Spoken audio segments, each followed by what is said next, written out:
मध्ये एक ती महत्त्वाची जी बैठक आहे मुंबई महापालिका मुंबई शहरासाठी, त्याच्यामध्ये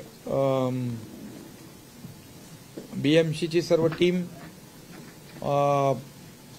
navy, air force, army, military, NDRF, SDRF आणि स्टेट डिझास्टर मॅनेजमेंट आणि मुंबई महापालिकेची संपूर्ण यंत्रणा अशी सगळ्या टीम बरोबर बैठक झाली। एक चर्चा त्याच्यामध्ये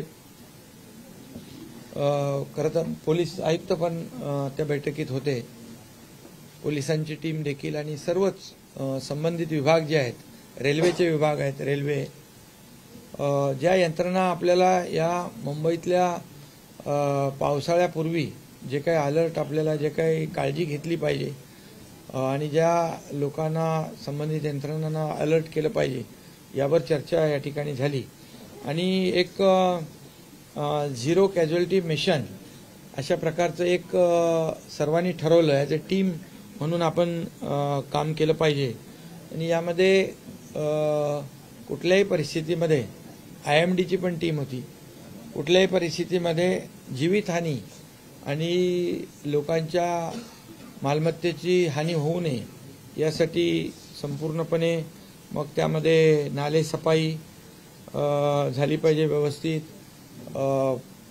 नाले सफाई करत असताना किती मेट्रिक टन गाळ काढण्याच्या ऐवजी खाली जो नाल्यातला हार्ड बेस लागतो, गेल्या वर्षी जसं केलं आपण तसे यावर्षी सूचना दिलेल्या आहेत।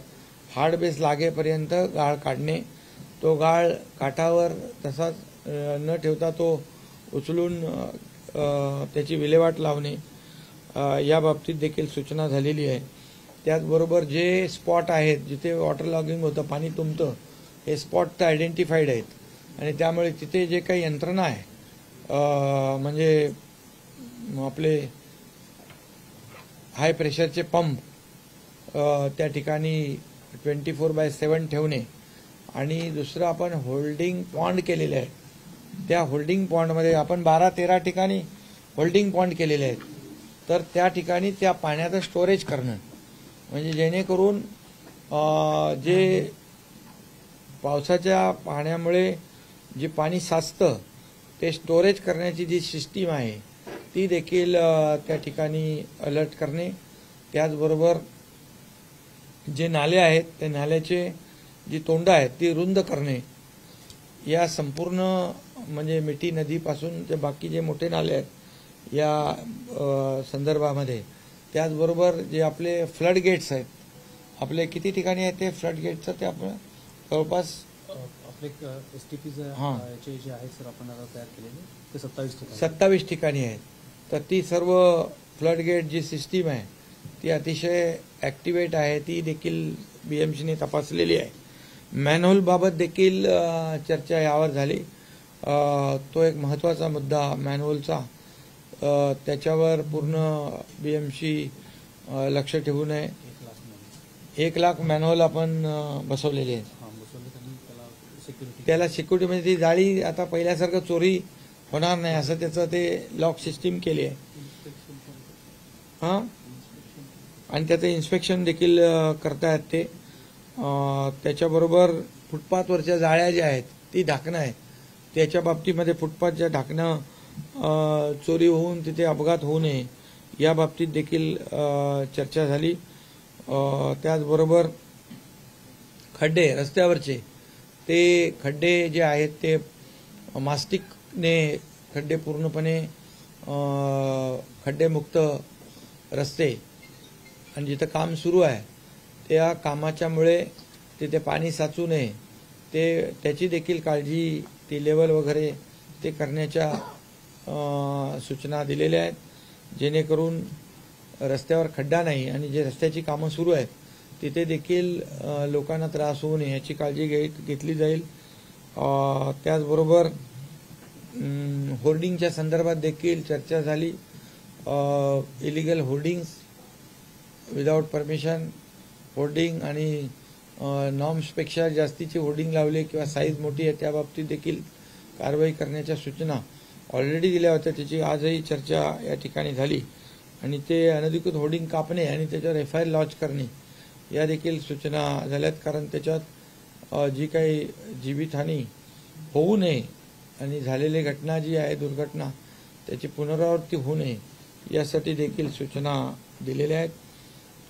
त्याचबरोबर रेल्वेच्या संदर्भात देखील रेल्वेची यंत्रणा जी आहे, रेल्वेच्या हद्दीतले नाले आहेत, एअरपोर्टच्या हद्दीतले नाले आहेत, त्याचबरोबर आपलं म्हाडा आहे, MMRD आहे, या सर्व यंत्रणा आहेत त्यांना देखील त्यांच्या हद्दीमध्ये जे जे काही पावसाळ्यापूर्वी कामं करायची आहेत ती सर्व करण्याच्या सूचना दिल्या. त्याचबरोबर पाणी तुंबून रेल्वे बंद पडल्यास त्या ठिकाणी मागच्या वेळेस जसं आपण BSTची सर्व्हिस दिली होती तशाच सर्व्हिस पुन्हा त्या ठिकाणी प्रोव्हाइड करण्याच्या सूचना दिलेल्या आहेत. त्याचबरोबर दरड लँडस्लाईड ज्या ठिकाणी होऊ शकते त्या ठिकाणी देखील आपण BMCचे जे वॉर्ड ऑफिसर आहेत त्या त्या एरियातले सहाय्यक आयुक्त आणि वॉर्ड ऑफिसर बरोबर ना त्यांना सूचना दिलेल्या आहेत की ते कसं प्रोटेक्ट करता येईल. त्यांना तर सुरक्षित स्थळी हलवणं एक हा विषय आहे, परंतु एक आम्ही युद्ध पातळीवर तिथे सेफ्टी नेटने आपण ते सुरक्षित करू शकतो का या संदर्भात देखील चर्चा झाली आणि त्या संबंधित एजन्सीला बोलवून तशा प्रकारच्या सूचना देण्याचं ठरलंय. आणि जे लोक बाधित होतील त्यांना राहण्याची व्यवस्था करण्यासाठी एकतर BMC, म्हाडा आणि MMRDला सूचना दिल्यात की आपण जे ट्रान्झिट कॅम्प बनवतो फ्री फॅबमध्ये ते युद्ध पातळीवर आपण करा. त्याचबरोबर म्हाडा MMRDकडे काही घरं आहेत जी PAPची घरं आहेत, ती PAPची घरं त्यांची डागडुजी करून, म्हाडाकडे काही सदनिका आहेत त्याची डागडुजी करून या लोकांना तात्पुरती जी काही निवाऱ्याची व्यवस्था आहे मग तिथे कुठे शेड खाली किंवा शाळेमध्ये असं जे काही त्यांची व्यवस्था करावी लागते ती काही व्यवस्था त्यांची बरोबर नसते, त्यामुळे अशा प्रकारची व्यवस्था करण्याच्या सूचना दिलेल्या आहेत. संरक्षक भिंती ज्या आहेत त्या देखील त्या विभागाने त्याची काळजी घेऊन त्या प्रोटेक्ट करणे या बाबतीत देखील सूचना या ठिकाणी दिलेल्या आहेत. बाकी मला वाटतं एक हॉटलाईन जी आहे ती आणि एक ॲप तयार केला आपण, तो तिथं बाबा कुठं कचरा आहे, गाळ आहे, रेल्वेमध्ये आपल्या नाल्यामध्ये किंवा डेब्रिज आहे तर ते फोटो अपलोड करायचे, त्याची ताबडतोब दखल घेऊन त्याची कारवाई त्या ठिकाणी होईल अशा प्रकारचं देखील एक सूचना दिलेल्या आहेत मला वाटतं. आणि जिथे 4.5 मीटरच्या लाटा उंच लाटा येतात ते जे स्पॉट आयडेंटिफाय आहेत त्या ठिकाणी पोलीस आणि कॉर्पोरेशन यांनी मिळून तिथे लोक जाणार नाहीत, लोकांना अलर्ट देणं, लोकांना सूचना देणं जेणेकरून जीवितहानी होणार नाही यासाठी ते देखील तशा सूचना दिलेल्या आहेत जेणेकरून कुठेही जीवितहानी होऊ नये या संबंधामध्ये सर्व या ठिकाणी निर्णय घेतलेले आहेत. आणि तशा प्रकारचं मुंबई महापालिकेने अगोदरच तशा प्रकारची मीटिंग देखील घेतली आहे आणि त्या मीटिंगमध्ये पूर्णपणे मुंबई BMCची यंत्रणा सज्ज ठेवलेली आहे. मला वाटतं ह्या सर्व यंत्रणांनी एक टीम बनून काम केलं तर कुठलीही जीवितहानी, कुठलाही अपघात, इन्सिडेंट होणार नाही अशा प्रकारचा विश्वास या ठिकाणी मी व्यक्त करतोय. नाले सफाई जी आहे अजून सुरू आहे. नाले सफाई 100% झाली असं कोणी आता BMCने पण सांगितलेलं नाही, पण मी त्यांना सूचना केलेली आहे की हार्ड बेस लागेपर्यंत आपण गाळ काढणे आवश्यक आहे. कारण गाळ काढला तर पाण्याचा फ्लो जो आहे त्याची कॅरिंग कॅपॅसिटी वाढते आणि मोठ्या प्रमाणावर तिथे पाणी तुंबणार नाही. आणि जे नाल्याचे मेन शेवटचं जे तोंड आहे तिथे देखील होल्डिंग पॉन्ड प्रमाणे जर आपण मोठ्या प्रमाणावर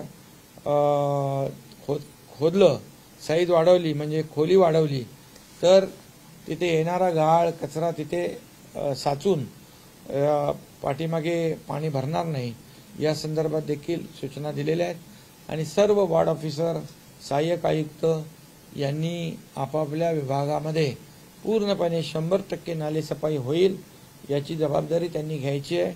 मागच्या वेळेस देखील मी म्हणालो जे चांगलं काम करतील त्यांना खरंच आपण गेल्या वेळेस देखील पाऊस भरपूर झाला परंतु पाणी साचण्याचे प्रकार कमी झाले त्यामुळे जे अधिकारी यावेळेस देखील त्यांची जबाबदारी पूर्णपणे प्रामाणिकपणे पार पाडतील अशा प्रकारचा विश्वास आहे आणि जे काही कामामध्ये हयगय करतील त्यांच्यावर देखील कारवाई होईल कारण शेवटी लोकांना त्रास होऊ नये हा उद्देश राज्य सरकारचा आणि महापालिकेचा पोलीस यंत्रणेचा आणि संबंधित सगळ्यांचा म्हणून अतिशय महत्त्वाची बैठक आज आपण घेतली होती. नालेसफाईबाबत डॅशबोर्डवरती बीएमसीच्या डॅशबोर्डवरती की 90% 95% नालेसफाई झाली करून आणि आशिष शेलार म्हणतात की हे रतन खत्रीचे आकडे 40% पण झाले करून. अरे म्हणून मी सांगितलं काय आता नाल्याचा हार्ड बेस लागेपर्यंत गाळ काढणे ते त्यात वेळ आहे ना काढतायत सुरू आहे काम नक्की करतील ते. की सगळ्या ऑथॉरिटीजचे प्रमुख आता या बैठकीत आपल्यासोबत होते पण जेव्हा काही अडचणीची वेळ तर ऑथॉरिटीजमध्येच मुंबईमध्ये पासिंग द पार्सल होतं बीएमसी असेल एमआरटी असेल किंवा रेल्वे असेल अशा परिस्थितीत तुम्ही त्या सगळ्या प्रमुखांना काय आदेश दिले की ही गोष्ट होऊ नये. नाही याच्यामध्ये कोऑर्डिनेशनने काम करायचं आहे. बीएमसी एक नोडल ऑफिसर यांचा बीएमसीचा असेल आणि तो सगळ्या यंत्रणांशी संपर्कामध्ये असेल त्यामुळे एक टीमवर्क म्हणूनच काम केलं पाहिजे आणि म्हणून आज जी बैठक झाली एक टीम म्हणून बैठक झालेली आहे आणि सगळ्यांनीच ठरवलेलं आहे की आपापली जबाबदारी अचूक आपण पार पाडायची. काही दिवसांपूर्वी जो वादळ आलं होतं पाऊसही पडला होता त्यावेळी मुंबई महापालिकेची एकूणच जी यंत्रणा होती ती उघडी पडली होती. अशी घटना पुन्हा होऊ नये उघडी पडल्यामुळे दुर्घटना घडली लोकांचे जीव गेलेले आहेत आणि त्याचबरोबर पाणी देखील तुंबले. त्या बाबतीत देखील सूचना दिलेल्या आहेत की फक्त मुंबईत नाही पूर्ण राज्यभरामध्ये अशा प्रकारचे without licence without permission hoarding आहे नॉर्म्सच्या बाहेर मोठी होर्डिंग लावलेली आहेत या सर्व होर्डिंगवर कारवाई करणे आणि जी त्यांना होर्डिंग कापून टाकणे त्यांच्यावर गुन्हा दाखल करणे त्यांच्यावर कारवाई करण्याच्या सूचना दिल्यात. जे अधिकृत आहेत परमिशन घेतलेले आहेत त्यांचं देखील स्ट्रक्चरल ऑडिट झालं पाहिजे अशा देखील सूचना दिलेल्या आहेत. अनेक ठिकाणी विकास प्रकल्पांची कामं सुरू आहेत मेट्रो असेल कोस्टल रोड असेल इतर महत्वाची कामं सुरू आहेत त्यामुळे देखील अनेक अडचणी होतात आणि त्यामुळे मुंबईची तुंबई होते कारण पाण्याचा निचरा होण्यासाठी मार्ग मिळत नाही. तुंबई आता म्हणजे पाऊसच नाही पडला तर लगेच तुंबई नाही होणार आणि त्या सर्व यंत्रणांना सांगितलेलं आहे की आपापली जबाबदारी पूर्ण पार पाडा. सर्व यंत्रणांना सांगितलं तुमची जिम्मेदारी तुम्ही पार पाडायची आहे. तुमच्यामुळे पाणी साचलं तर कारवाई होणार. तुम्ही स्वतः नालेसफाईची पाहणी केली होती यंदाही तुम्ही तिथे स्पॉटला जाऊन नालेसफाईची पाहणी करणार. आता बैठक तर घेतलेली आहे आणि तुमच्या सगळ्यांची इच्छा असेल तर तेही करेन. गेल्या वेळेस तुम्ही स्वतः रस्त्यावर उतरले होता नाले सफाई चांगली होईल. गेल्या वेळेस जसं आपण सांगितलं की नाल्यातला गाळ किती काढला चिखल किती काढला यापेक्षा पाणी भरणार नाही याची जबाबदारी तुमची.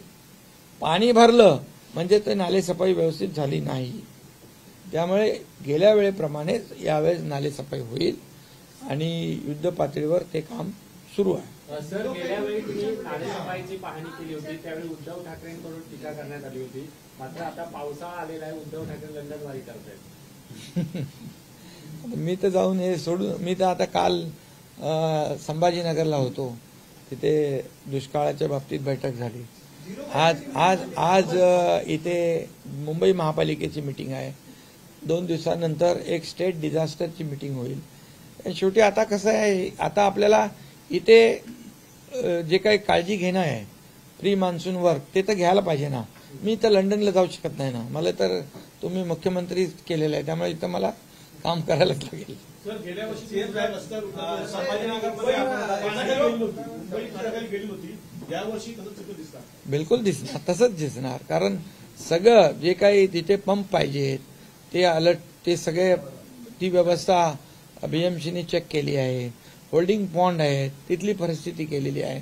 सगळी यंत्रणा जी आहे फ्लड गेट आहेत हे सगळे ऍक्टिव्हेट आहे की नाही हे तपासणी केलेली आहे आणि मी आयुक्तांना आणि सर्व अधिकाऱ्यांना सांगितलेलं आहे की याच्यामध्ये आपल्याला जास्तीत जास्त जेवढा आपण गाळ काढू तो जेवढा चिखल काढू तेवढा पाणी वाहून जाण्याचा जी कॅपॅसिटी ती वाढते, कॅरिंग कॅपॅसिटी, त्यामुळे पाणी भरत नाही.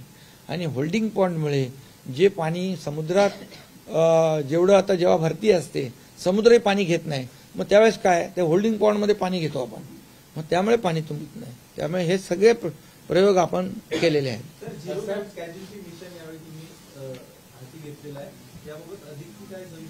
म्हणजे जीवितहानी होऊ नये, एकही जीवितहानी होऊ नये यासाठी पूर्ण यंत्रणा जी आहे सज्ज राहिली पाहिजे. यासाठी अगदी मिलिटरी पासून, नेव्ही पासून, एअरफोर्स पासून, NDRF, SDRF, फायर ब्रिगेड, सगळे पोलीस यंत्रणा सगळे, ही जिम्मेदारी माझी नाही असं कोणी म्हणत नाही. ही सगळ्यांची कलेक्टिव्ह आमची जिम्मेदारी आहे. असं म्हणून लोक काम करतील तेव्हा एकही मृत्यू होऊ नये ही आमचं, म्हणजे जिथं होऊ शकतो, जिथे काही दुर्घटना होऊ शकते तिथं आधीपासून आपण काळजी घेऊ, लोकांना अलर्ट करू. IMD आणि आपला फोरकास्ट जो आहे त्यानं IMD ला सांगितलंय तुमची सगळी यंत्रणा सिस्टीम अलर्ट ठेवा. लोकांना आधीच आपण सांगू अरे बाबा आता वादळ येणार आहे किंवा काय पाऊस अतिवृष्टी येणार आहे, हे सगळं. म्हणजे त्यामुळे लोक पण काळजी घेतील.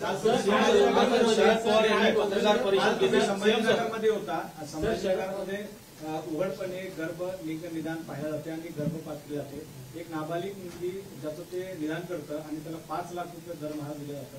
अशा प्रकारच्या घटना महाराष्ट्रात यादी झाल्या आहेत, परंतु त्यावर अजूनही कुठल्या प्रकारचं नियंत्रण, अशा प्रकारच्या कुठं घटना होत असतील त्याच्यावर कठोर कारवाई केली जाईल, कुणालाही पाठीशी घातलं जाणार नाही.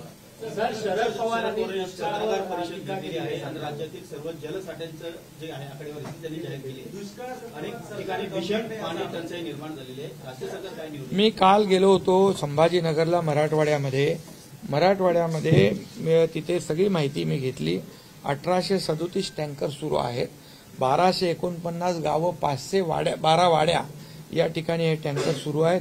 मी त्यांना सांगितलंय तुम्ही जाहिरात काढा, आणखी कोणाला टँकर पाहिजे, चारा पाहिजे, जनावरांच्या पाण्याचा तुटवडा आहे, जाहिरात काढा ताबडतोब कोणाला. आणि सगळ्या तहसीलदार पासून, तलाठी पासून, आपला ग्रामपंचायतचा सरपंच पासून ग्रामसेवक यांना त्या त्या एरियामध्ये, गावामध्ये सगळ्यांना जाऊन अलर्ट करायला सांगा. तुम्हाला आणखी टँकर कुठे पाहिजे, आणखी पिण्याचं पाणी कुठे पाहिजे, जनावरांना पिण्याचं शॉर्टेज कुठे आहे, चाऱ्याचं शॉर्टेज कुठे आहे.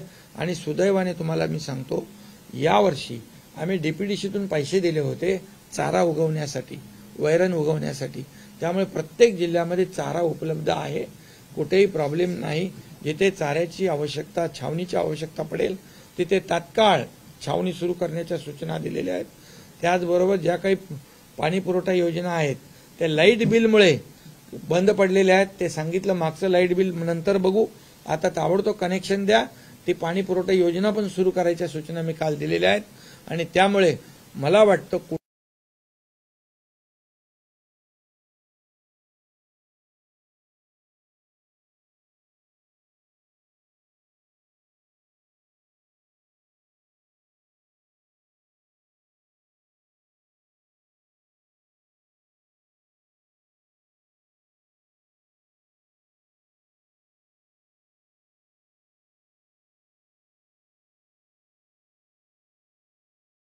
आणि म्हणून त्याही सूचना दिल्या आहेत. कुठे अतिवृष्टी होईल, कुठे विजेचा म्हणजे तारा तुटून वीज पुरवठा खंडित होईल, तिथे त्या डिपार्टमेंटला पण सूचना दिल्या आहेत. आता वीज पुरवठा खंडित झाला आणि 24 तास तसेच पडले असं होता कामा नये.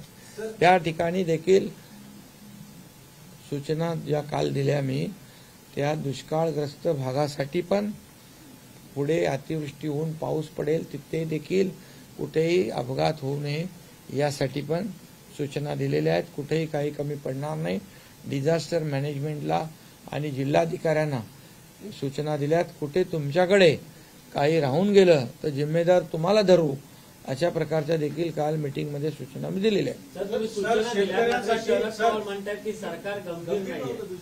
अरे बाबा, त्यांनी पवार साहेबांनी आज बैठक घेतली, मी कालच घेतली बैठक.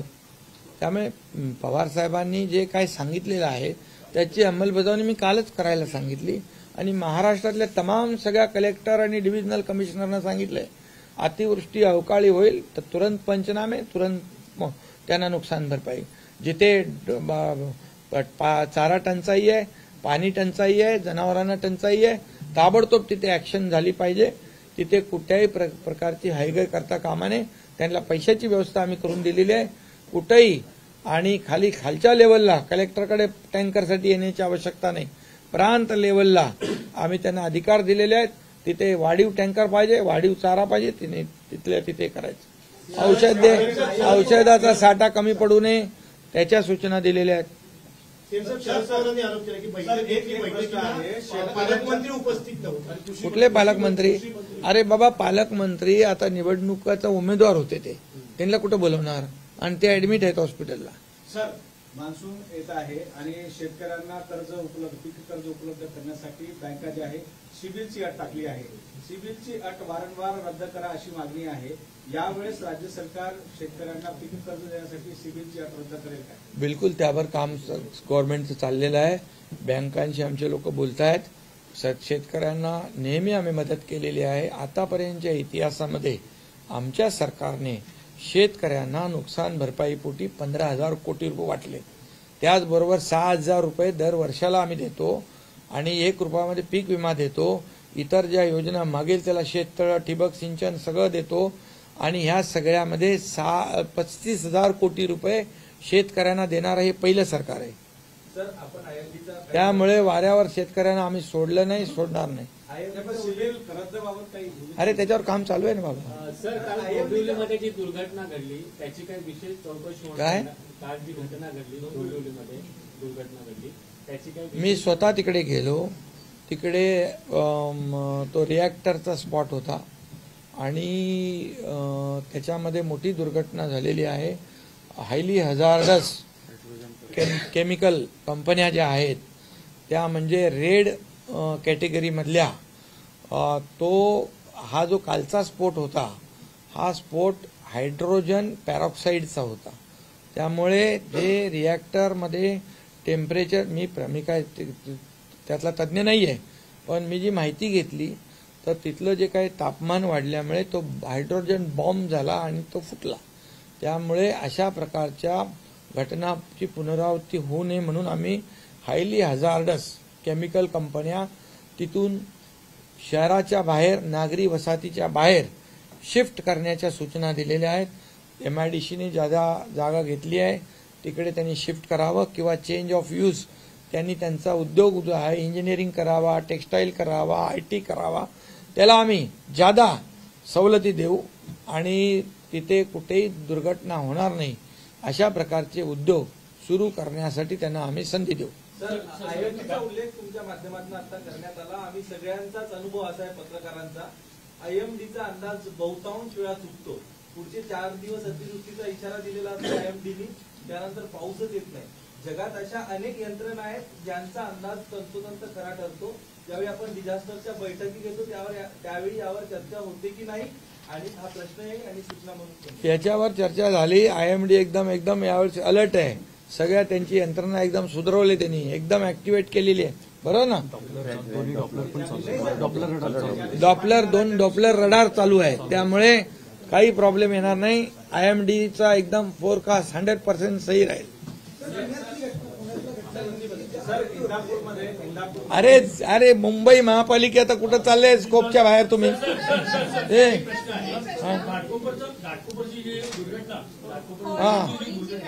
होर्डिंग होर्डिंग धोरणावरून वाद आहे. बीएमसीचं जे धोरण आहे ते रेल्वेला मान्य नाही आहे. त्याच्यामुळे मोठे होर्डिंग्स आहेत ते अजूनही रेल्वे हद्दीत आहेत, ते काढण्यात आलेले नाही. त्याच्याबाबतीत काय? त्या बाबतीमध्ये आता रेल्वेचे अधिकारी इकडे होते, त्यांना सांगितलेलं आहे आम्ही बिलकुल ह्याच्यामध्ये 7 होर्डिंग कापून टाकलेले आहेत आणि रेल्वेला पण सांगितलंय तुम्ही बीएमसीचे जे नियम आहेत, गाईडलाईन आहेत, नॉर्म जे आहेत त्याप्रमाणे तुम्ही होर्डिंग लावा, अशा प्रकारच्या त्यांना सूचना दिलेल्या आहेत. कुठलंही होर्डिंग धोकादायक असेल त्याला कापून टाकायच्या सूचना मी दिलेल्या आहेत. आणि जे अधिकृत आहे त्याचा स्ट्रक्चरल ऑडिट करा. आणि जे अनधिकृत आहेत त्यांच्यावर गुन्हा दाखल करा, त्यांना जेलमध्ये टाकून द्या. काय कोणी माणसं मारण्याचा परवानगा कोणाला दिलेला नाहीये. सर आपने मुंबई हो या महाराष्ट्र हो, इसको आपने रिव्यू लिया है कल औरंगाबाद में, आज आप मुंबई में हैं. फिलहाल मानसून को लेकर क्या कुछ तैयारी मुंबई, क्या कुछ महाराष्ट्र, क्योंकि सांगली हो या बाकी के जिले हो, वहाँ पे जब बारिश आती है, जब अतिवृष्टि का मामला होता है तो कट ऑफ हो जाता है, सबसे संपर्क टूट चुका होता है. क्या कुछ सूचनाएं आपने इस पर? ये मुंबई शहर के प्री मानसून वर्क जो होता है बीएमसी का, उसकी एक बड़ी मीटिंग थी. इसमें बीएमसी के पूरी टीम थी, पुलिस कमिश्नर, यहाँ पर हमारे दोनों पालक मंत्री, यहाँ पर army, navy, air force, NDRF, SDRF, fire brigade सब थे. ये सब जितने भी आपातकालीन व्यवस्था जो है वो पूरी तरह इसमें मीटिंग में शामिल थी और सभी लोगों को सूचित किया गया है अपनी अपनी जिम्मेदारी पूरी तरह से निभाओ, ताकि रेलवे के लोग थे, एमएमआरडी के लोग थे, माड़ा के लोग थे, पीडब्ल्यूडी के लोग थे, टोटल जितनी एजेंसी मुंबई में है वो सब लोग यहाँ मौजूद थे और सभी लोगों को कहा है एज ए टीम वर्क करो आप, और ये मेरी जिम्मेदारी है, सबकी जिम्मेदारी है, ऐसे बोल के काम करो. और इसीलिए मुझे लगता है हमने जीरो कैजुअलिटी मिशन के तौर पे हम लोग काम कर रहे हैं, ताकि कोई भी जीवित हानि ना हो और लोगों के मालमत्ता की भी नुकसान ना हो. इसलिए ये पहले से ये सब लोग अलर्ट है. पूरे नाले सफाई जोर शोर से शुरू है, 100% नाले सफाई होगी, हार्ड बेस लगने तक नाले सफाई होगी. और अधिकारियों को कहा है जो वहाँ पानी ने वाटर लॉगिंग नहीं होगी उसका सम्मान करेंगे, जहाँ नुकसान होगा उसके ऊपर कार्रवाई करेंगे. और ये हम चाहते हैं कि मुंबई में कहीं पर भी कोई भी हादसा ना हो. जो हादसा होने वाले स्पॉट है वो आइडेंटिफाइड है, वहाँ पर पहले से अलर्ट जारी किया जाएगा. पुलिस है, कारपोरेशन की टीम है, ये सब पूरी ये टीम काम करेगी. और मुझे लगता है कि पिछले साल जैसे पानी नहीं भरा था, लोगों को तकलीफ नहीं हुई थी, उसी तरह इस साल भी हम उम्मीद करते हैं कि ये अच्छी तरह से बारिश भी ज़्यादा होने वाली है, लेकिन ज़्यादा होने के बावजूद हमारी पूरी बीएमसी की टीम पूरी तरह तैयार है, पुलिस यंत्रणा तैयार है, पूरे जितने टीम है आपातकालीन व्यवस्था में लगे हुए वो सब अलर्ट है. तो महाराष्ट्र में खासकर सूखे की स्थिति करें तो पॉलिटिकल अभी से दिमाग शुरू हो गए कि 10,000 से ज्यादा ऐसे गांव हैं जहां पर टैंकर पहुंचाना पड़ रहा है, तो नहीं पहुंच पा रहे, तो कुछ सवाल मुद्दा उपस्थित करता है. इसी तरह से क्या आपकी तैयारी इन गाँव तक पहुंचने की हो चुकी है? क्या स्थिति आने वाली हमारे लोग वहाँ उस गांव तक पहुंच गए हैं. कल मैंने उसका जायजा लिया है. संभाजी नगर में मराठवाड़ा रीजन का सभी कलेक्टर थे, डिविजनल कमिश्नर थे, सभी से मेरी बात हुई है. वहाँ पर टैंकर जितने चाहिए उतने 1800 टैंकर शुरू है. 1250 गांव मराठवाड़ा के, पूरे स्टेट में सभी लोगों को सूचित किया है. कहीं पर भी टैंकर कम ना हो, वहाँ पर जानवरों को पानी मिले, चारा मिले, इसमें कोई कमी ना हो. और चारा छावनी लगाना है, जिधर जरूरत है वो लगा दो. डीपीडीसी से पैसे दिए हुए हैं. और कहीं पर भी किसी भी बात की अगर तकलीफ हो तो एक ऐड देने को कहा है. वो कोई भी गांव में अगर टैंकर नहीं पहुंचा है तो तुरंत वो गांव वाला डिमांड करेगा. वहाँ हमारा जो तलाटी है, तहसीलदार है, ग्राम सेवक है, वो सभी गांव में जाएगा. जहाँ जहाँ जिस चीज की जरूरत है वो पूरी तरह उनको जरूरत पूरी की जाएगी. ऐसी व्यवस्था पूरे राज्य में हमारी सरकार ने की हुई है. सर डोंबिवली के जुड़ा हुआ सवाल है, अगर ऐसे एमआईडीसी में अगर हजारस केमिकल्स रखे होते, इतने बड़े रिएक्टर का स्फोट होता है, बाकियों को आपने क्या सूचना की है, किस पर अब तक कार्रवाई आपने की है? और दूसरा यही कि होल्डिंग्स का भी मामला अभी सामने आया तो नहीं, जो डोंबिवली का जो हादसा हुआ है बहुत ही बड़ा हादसा है. रिएक्टर का ब्लास्ट हुआ है और वहाँ पर जो हाईली हजार्डस केमिकल कंपनी है उसे हम शिफ्ट करने वाले. वो शहर के बाहर, नागरी बस्ती से बाहर, पब्लिक जो रहते उनके बाहर उनको एमआईडीसी की जगह दे देंगे, या फिर उन्होंने अपना कारोबार जो फैक्ट्री है उसका चेंज ऑफ यूज करे, इंजीनियरिंग करें, टेक्सटाइल करें, आईटी करें, उसको हम सहूलियत देंगे, इंसेंटिव देंगे. जो भी हमारी पॉलिसी है उसमें और चेंज करेंगे हम, ताकि उनको भी राहत मिले और एक्सीडेंट ना हो, ऐसा हादसा ना हो, पूरी फिर किसी की जान न जाए.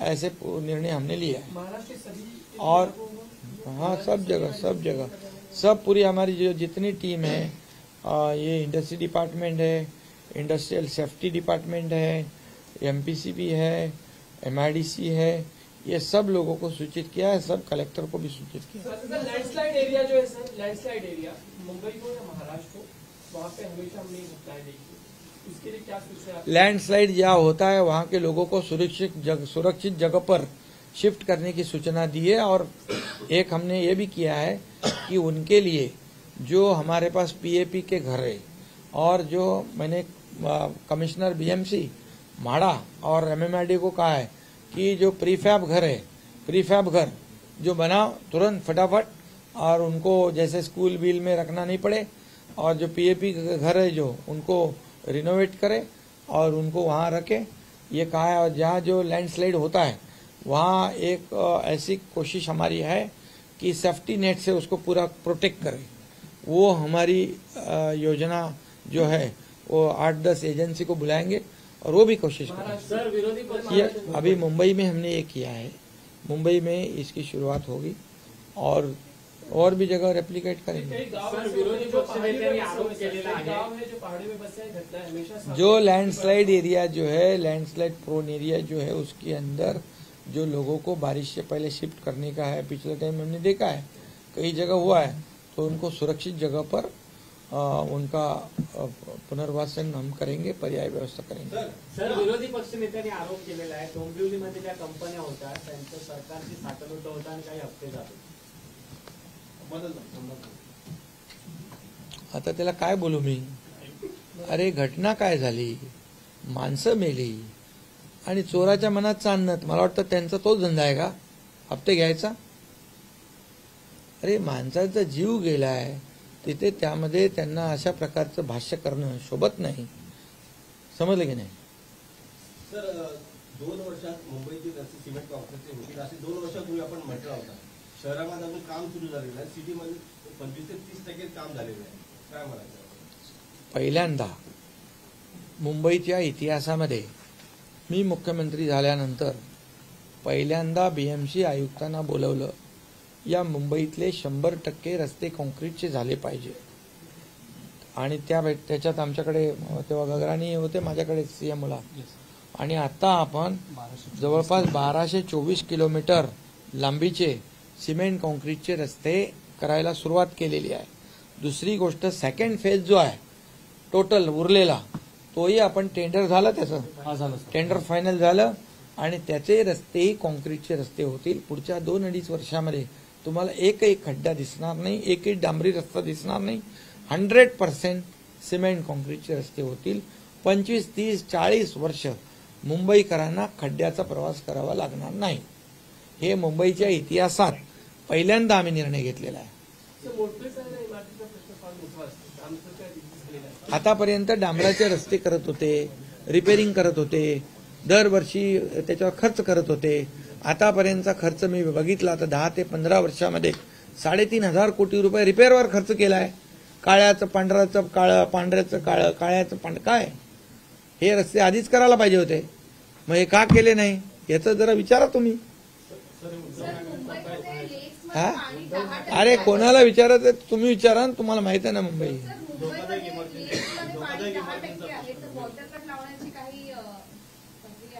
कशामध्ये. मुंबईतल्या मुंबईकरांना माझी विनंती आहे, पाणी काटकसरीने वापरलं पाहिजे आणि आता पुढे पाऊस पडेपर्यंत थोडं आपल्याला काटकसर करावी लागेल. तरी परिस्थिती महाराष्ट्रात आहे का? कारण का महाराष्ट्रातल्या अनेक लेक्समध्ये महाराष्ट्र के कई जिलों में पानी नहीं. बारिश गिरेगा, अभी जल्दी बारिश गिरेगा, आपको सबको खुशखबर मिलेगी, जल्दी बारिश होगा. ठीक है.